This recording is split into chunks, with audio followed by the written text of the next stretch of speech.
Hi guys. So I'm just going to show you very quickly how I tend to go about finding the tempo of a sample that I've got. Now I've loaded up the sample and I've actually loaded up twice. You'll see why in a minute. First thing I want to do is find a portion of the track that's suitable for determining the tempo. That's a place where the drums are playing. If you've got a bit where there's just a drum break, that might be the perfect place to go. So let's listen to the track and find a spot where we can focus on the beat.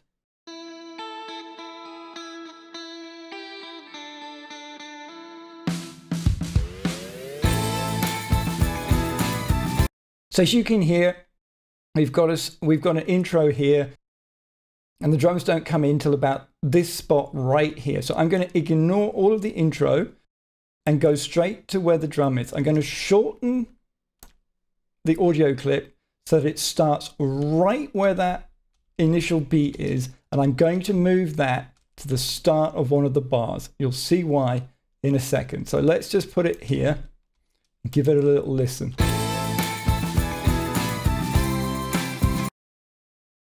I could probably just shorten this a tiny little bit more. So let's move that in there.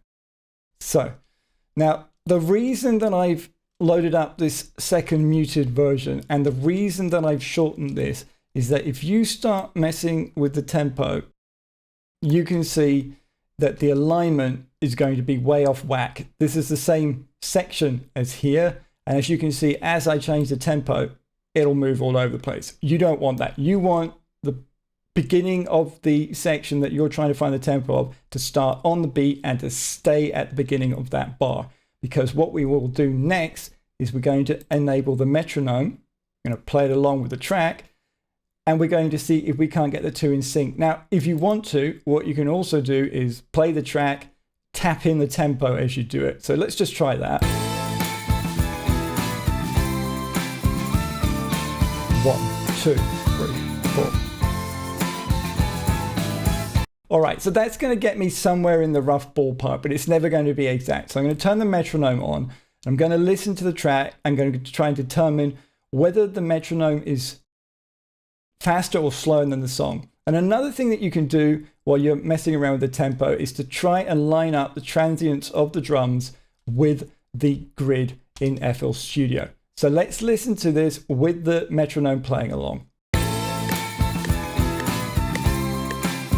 So I don't know if you can hear that, but the metronome is going faster than the actual track itself. So I'm going to have to slow it down. So I'm going to keep on playing this and I'm going to mess around with the tempo until it looks like they've lined up, and then I'm going to check if that makes sense.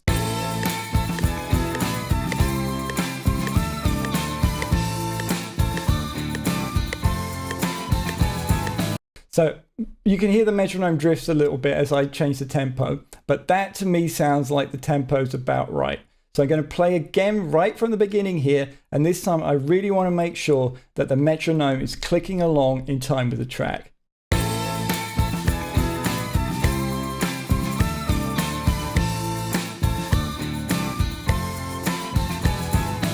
And there we have it.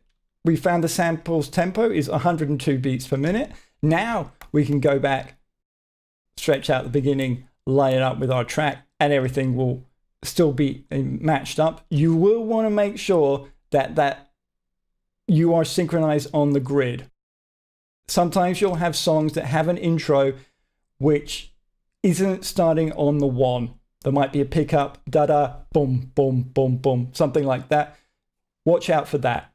The other thing that you'll need to watch out for is that if you've got an older track that was recorded before the age of digital workstations, it might not have been recorded to a click track, and it might not have been recorded exactly with an integer BPM. So if you've got something older, it might not be exact. You might have to play with these decimal places here. And if it's a properly old track that was just played as the band had a feel to it, the tempo might change all over the place. You're not going to have one tempo that matches the entire song. But anything that's from the past, I don't know, 25 years or so, you'll probably find that it's an integer BPM and that you can simply line things up this way. All right, I hope that helps you, and I'll see you next time.